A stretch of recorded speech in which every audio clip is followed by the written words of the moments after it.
In a significant diplomatic shift, the United States has moved to deepen its engagement with the 5 Central Asian republics of Kazakhstan, Kyrgyzstan, Tajikistan, Turkmenistan, and Uzbekistan.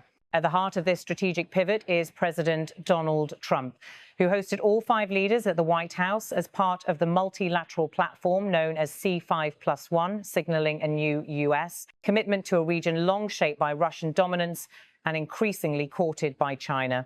The gathering underscores how Central Asia's vast mineral wealth, including uranium, copper and rare earth elements, is now as much a geostrategic arena as it is a regional concern. U.S.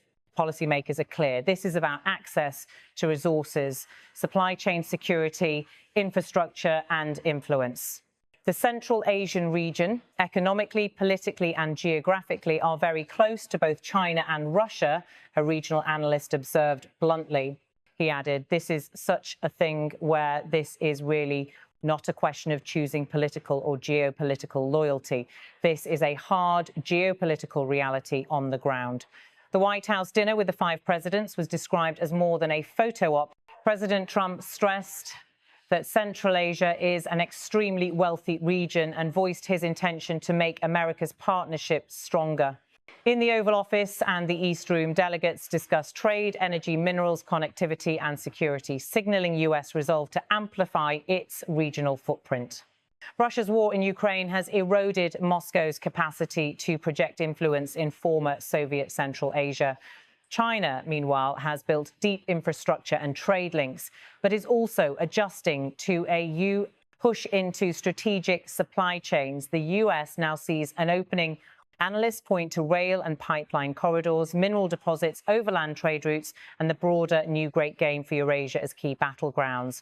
The U.S. has 4 main objectives: publish a refreshed Central Asia strategy, link the region to the South Caucasus transit routes, deepen ties in energy, minerals, and offset infrastructure dependence on Russia or China. The C5+1 mechanism offers the operational platform. The 5 states are home to roughly 84 million people and hold enormous deposits of uranium, rare earth elements, copper, and gold. Kazakhstan alone produces nearly 40% of global uranium output. Together with Uzbekistan, they account for just over half the world's supply. For a U.S. seeking to diversify away from Russian and Chinese supply chains, that matters. A deal negotiated in Washington sealed a U.S. participation in one such mineral project, with U.S. commerce and investment officials participating. The agreement was hailed by its participants as a generational win for the U.S. and its critical minerals needs. Hosting the Central Asian leaders at one table sent a symbolic message. Washington's diplomatic pivot to this region ensures that the U.S. is no longer confined to reactionary policy, but is actively shaping regional architecture. The president emphasized multilateralism, trade and energy connectivity rather than purely security-based engagement. At a working breakfast, Senator Marco Rubio told the visiting leaders, "We oftentimes spend so much time focused on crises and problems that sometimes we don't spend enough time focused on exciting new opportunities," he added. And that's what exists here now, an exciting new opportunity in which the national interests of our respective countries are aligned. For the Central Asian capitals, the logic of diversification is strong. While economic and historic ties to Russia remain deep, the region has also welcomed China as investor and trade partner. The Astana summit earlier in the year between China and the 5 states produced multiple infrastructure and connectivity agreements.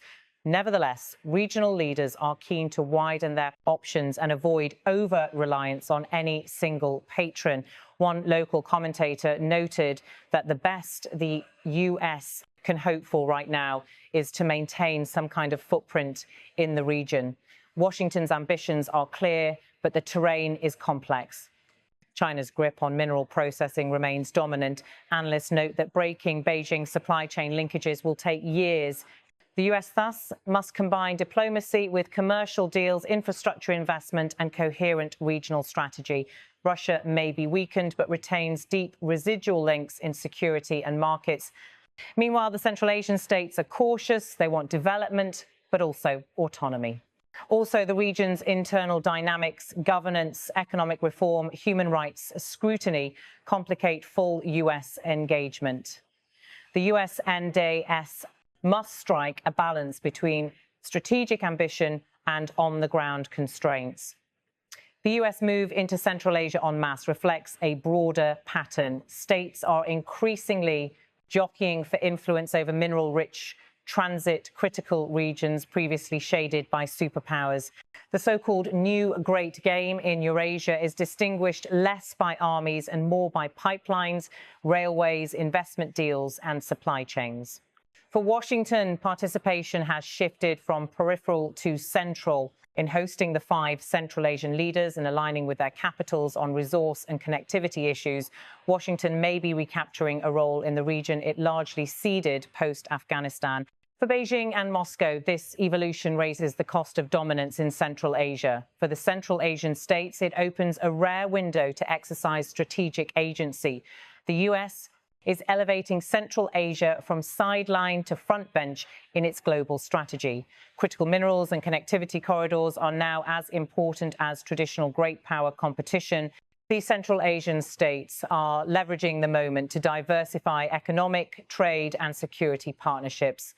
Challenges remain: supply chain practicalities, regional reform, competition from China and Russia. The initiative is not simply about countering Moscow or Beijing. It is about shaping a new access map with US business, technology, and infrastructure at the center.